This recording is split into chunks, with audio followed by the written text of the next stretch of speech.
시드기야 왕이 예루살렘에 있는 모든 백성과 한 가지로 하나님 앞에서 계약을 맺고 자유를 선포한 후에 여호와께로부터 말씀이 예레미야에게 임하니라. 그 계약은 사람마다 각기 히브리 남녀 노비를 놓아 자유롭게 하고 그의 동족 유다인을 종으로 삼지 못하게 한 것이라. 이 계약에 가담한 구관들과 모든 백성이 각기 노비를 자유롭게 하고 다시는 종을 삼지 말라 함을 듣고 순복하여 놓았더니 후에 그들이 뜻이 변하여 자유를 주었던 노비를 끌어다가 복종시켜 다시 노비로 삼았더라. 그러므로 여호와의 말씀이 여호와께로부터 예레미야에게 임하니라. 이르시되 이스라엘 하나님 여호와께서 이와 같이 말씀하시니라. 내가 너희 손주를 애굽 땅 종의 집에서 인도하여 낼 때에 그들과 언약을 맺으며 이르기를 너희 형제 히브리 사람이 네게 팔려왔거든 너희는 7년 되는 해에 그를 놓아줄 것이니라. 그가 6년 동안 너를 섬겼은즉 그를 놓아 자유롭게 할지니라 하였으나 너희 선조가 내게 순종하지 아니하며 귀를 기울이지도 아니하였느니라. 그러나 너희는 이제 돌이켜 내 눈앞에 바른 일을 행하여 각기 이웃에게 자유를 선포하되 내 이름으로 일컬음을 받는 집에서 내 앞에서 계약을 맺었거늘 너희가 돌이켜 내 이름을 더럽히고 각기 너와 그들의 마음대로 자유롭게 하였던 노비를 끌어다가 다시 너희에게 복종시켜 너희의 노비로 삼았도다. 그러므로 여호와께서 이와 같이 말씀하시니라. 너희가 나에게 순종하지 아니하고 각기 형제와 이웃에게 자유를 선포한 것을 실행하지 아니하였은즉 내가 너희를 대적하여 칼과 전염병과 기근에게 자유를 주리라. 여호와의 말씀이니라.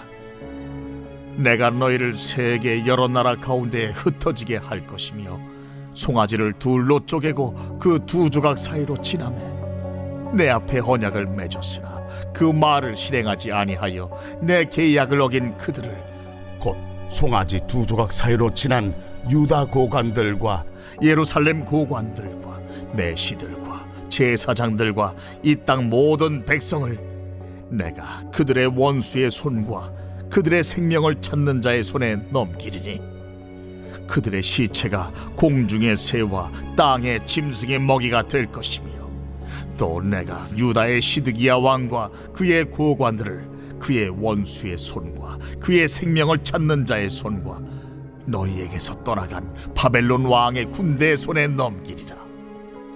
여호와의 말씀이니라. 보라, 내가 그들에게 명령하여 이 성읍에 다시 오게 하리니 그들이 이 성을 쳐서 빼앗아 불살을 것이라. 내가 유다의 성읍들을 주민이 없어 처참한 황무지가 되게 하리라. 오늘 말씀은 이스라엘의 언약 변심이라는 제목으로 함께 말씀을 나누겠습니다. 오늘 본문에는 이제 유다 백성들이 바벨론에 포위되어져 있을 때 시드기야 왕과 고관들이 하나님께 언약을 맺습니다. 예레미야의 회개 메시지를 듣고서 언약을 맺어 말씀대로 살겠습니다 라고 고백합니다. 그런데 그들 가운데 실제적인 그 삶의 모습이 있는데요.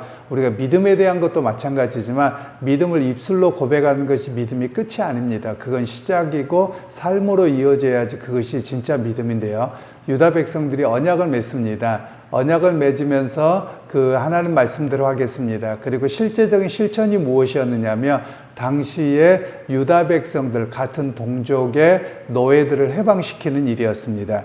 이 말씀은 출애굽기 말씀에 보면 너희가 가운데서 혹시라도 삶의 고난이 찾아와서 어려움이 있어서 너희가 노예가 되었다면 7년마다 해방하라 이렇게 말씀하고 계시거든요. 자유를 주고 그리고 희년에는 완전히 해방시켜라 이렇게 말씀을 하는 겁니다.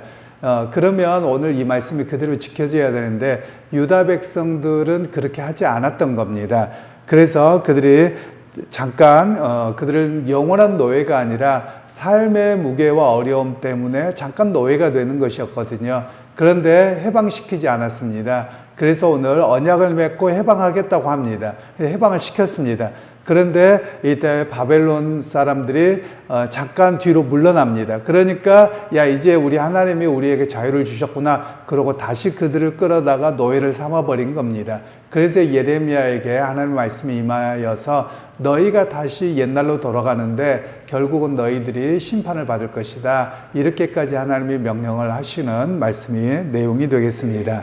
그런 면에서 오늘 자신의 이익을 가장 앞섰기 때문에 그렇습니다. 하나님의 말씀을 먼저 세우면 자신에게 모습을 바꿔야 되는데 지금은 눈 가리고 아웅하는 겁니다. 하나님 어렵고 죽을 것 같으니까 하나님 할게요. 그렇게 해놓고 나아지니까 자기의 이익이 먼저여서 하나님의 말씀을 세우지 않았던 것이 유다 민족의 문제가 되어질 것입니다. 그러면서 오늘 이 본문을 통해서 우리에게도 이야기하고 있는 것은 노예 상태는 일시적인 자립을 위해서 주어진 것이지 영원한 것이 아닙니다. 그런데 오늘 이 본문을 통해서 우리가 조금 우리 사회 삶으로 적용하자면 노동자들에 대한 이야기로 우리가 볼 수 있습니다. 누구든지 노동자 일들을 할 수 있죠. 그런데 우리나라만이 아니라 전 세계적으로 사회 구조가 어떻게 바뀌냐면 자꾸만 이 노동이라고 하는 것이 영원한 노동자 계급처럼 되어버립니다. 과거에는 화이트 칼라와 블루 칼라라고 했습니다. 화이트 칼라는 사무직 노동자고 그리고 블루 칼라는 이렇게 공장에서 일하는 그런 사람들을 블루 칼라라고 했습니다. 그런데 산업혁명이 일어나면서 영국부터 어떤 일이 생겼냐면 시골에서 농사를 짓던 사람들이 공장으로 갑니다. 그때 대부분의 공장들은 면직 공장입니다. 그래서 이 사람들이 어떻게 바뀌었냐면 시간이 지나고 보니 돈을 벌기 위해서 왔는데 노예처럼 생활을 하게 되는 겁니다.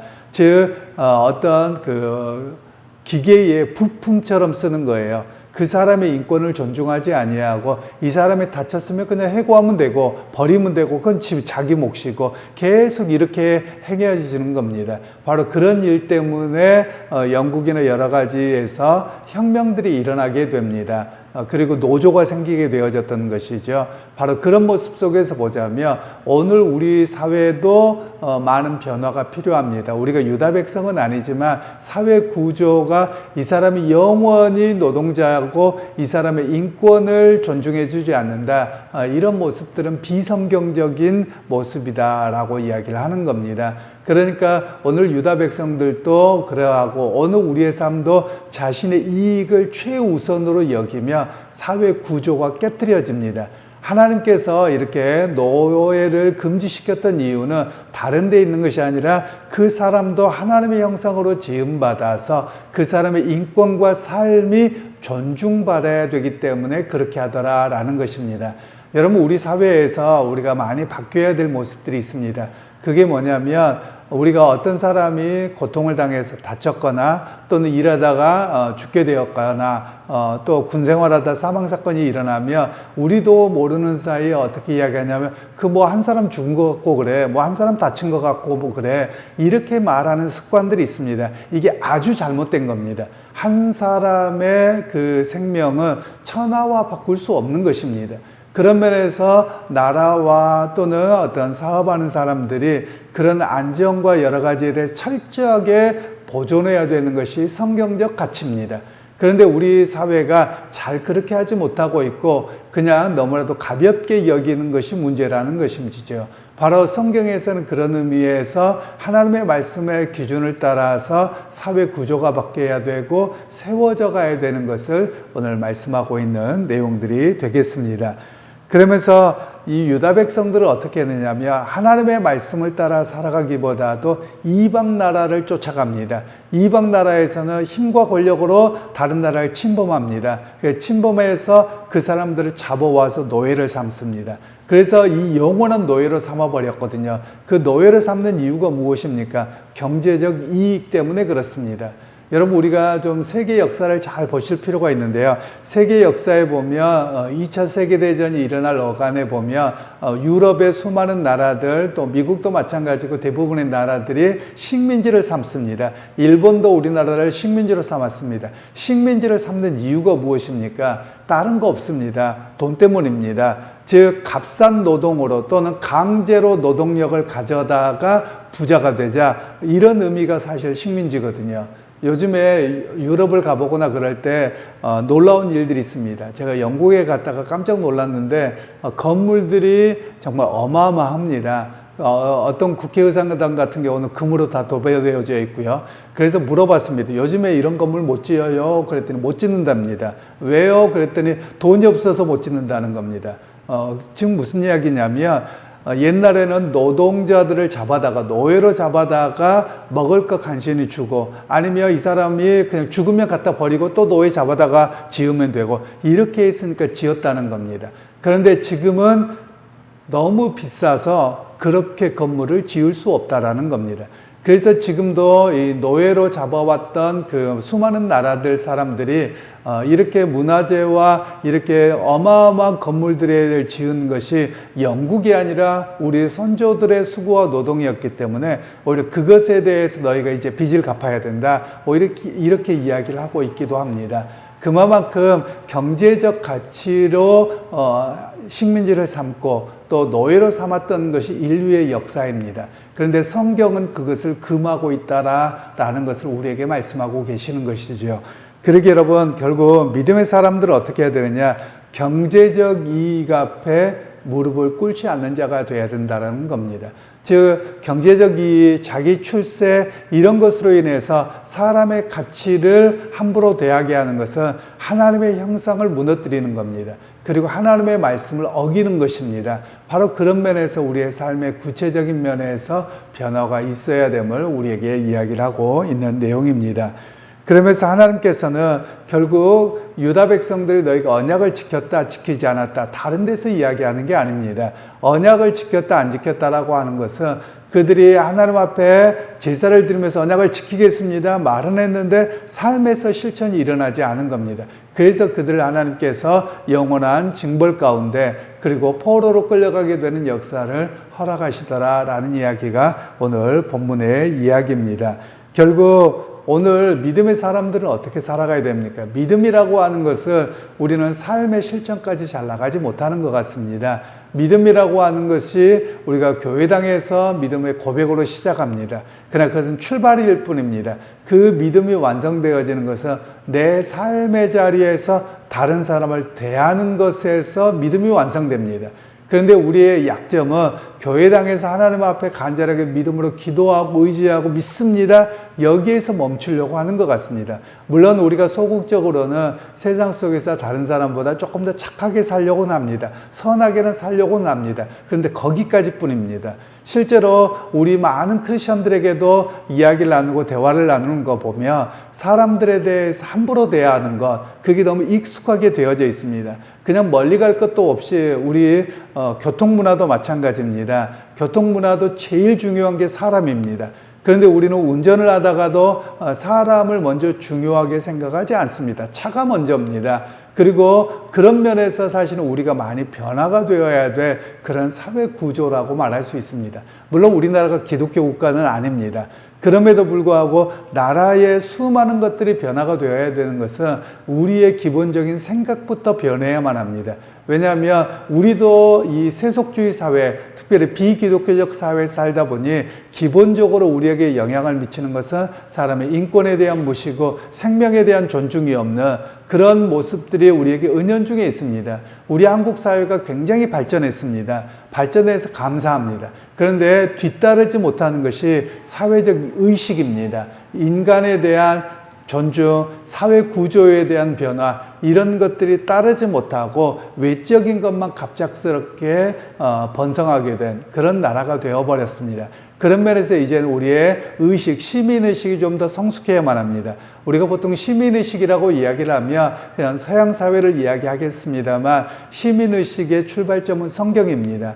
그래서 성경에 보면 레위기는 제사법이고 신명기는 시민법이라고 이야기를 합니다. 그래서 시민이 사회 속에 살아갈 때 다른 사람을 어떻게 대하고 어떤 관계 속에 살아가야 되는가, 그것이 하나님의 말씀이 삶에서 나타나는 모습으로 신명기에서는 이야기를 하고 계시는 겁니다. 그런데 오늘 본문의 말씀은 유다 백성들에 대한 하나님의 심판이 왜 일어나느냐? 언약을 지키지 않기 때문입니다. 그 언약은 어떤 것이냐? 삶의 실제적인 모습이고 경제적인 이익 때문에 자기의 어떤 노예를 삼는 것을 포기하지 않은 겁니다. 그러니까 오늘 우리에게도 경제를 최우선으로 여기고 그것을 따라서 움직이는 구조가 되어지는 것은 불행한 구조입니다. 경제가 중요하긴 하지만 우리에게 더 먼저 세워져야 되는 것은 하나님의 말씀이라는 것입니다. 그래서 여러분, 오늘 우리에게 믿음은 어디로 이어지느냐? 교회당에서의 고백으로 시작해서 삶의 체계로서 삶의 실제적인 언어 생활과 사람을 대하는 방식에서 믿음이 이루어진다는 것을 이야기를 하고 계시는 겁니다. 그러기 여러분, 오늘 하루를 살아가실 때 또 우리의 삶의 자리에서도 사람의 인권을 존중할 수 있기를 소원합니다. 그리고 다른 사람을 대할 때 혹시라도 우리도 모르는 사이에 그냥 세상적인 영향을 받아서 사람의 생명에 대해서 또는 함부로 대하는 모습들이 없어야 될 것입니다. 그런 모습이 많이 나타나는 것이 우리 사회 구조인데요.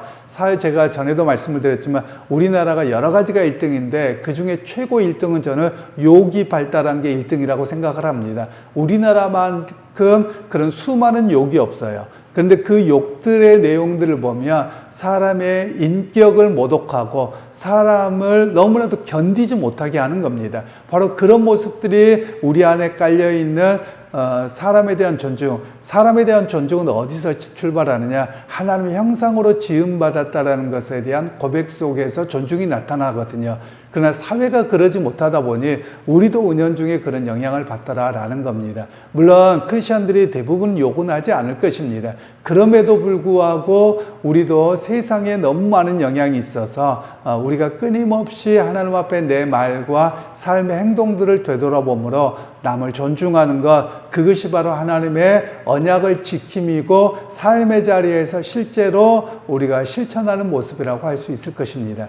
그러기 여러분, 오늘 하루를 살아가시면서도 여러분 삶의 자리에서 만나는 수많은 사람들의 인격을 존중하고 가정에서나 어디에서나 교회당에서나 사람들에 대한 존중이 최우선으로 되어져서 하나님의 말씀을 따른 언약이 삶의 모습에서 드러나게 되는 그런 참 믿음의 사람으로서는 그런 우리 모두가 되시기를 주님의 이름으로 축원합니다. 하나님, 오늘 또 하나님의 언약을 지키겠다고 언약을 맺었지만 그러나 조금 형편이 나아지게 되니 금방 잊어버리고 자신의 배를 최우선으로 삼는, 신으로 삼는 그런 유다 백성들의 모습을 보았습니다. 결국 그들은 하나님의 심판을 받았던 모습도 우리는 알고 있습니다. 하나님, 그 모습들을 보면서 우리 자신이 혹시라도 하나님의 형상으로 지음받은 사람들을 존중하지 못하고 오히려 경제적인 이익을 따라서 대함으로 우리가 그들의 길을 전체를 뒤바꾸고 있는 것은 아닌지 되돌아보게 하시고, 하나님, 오늘 또 삶의 자리에서 사람을 존중하며 하나님의 형상을 따른 그 모습으로 오늘 또 살아내는 우리 모두가 되게 하여 주옵소서. 예수님의 이름으로 기도하옵나이다. 아멘.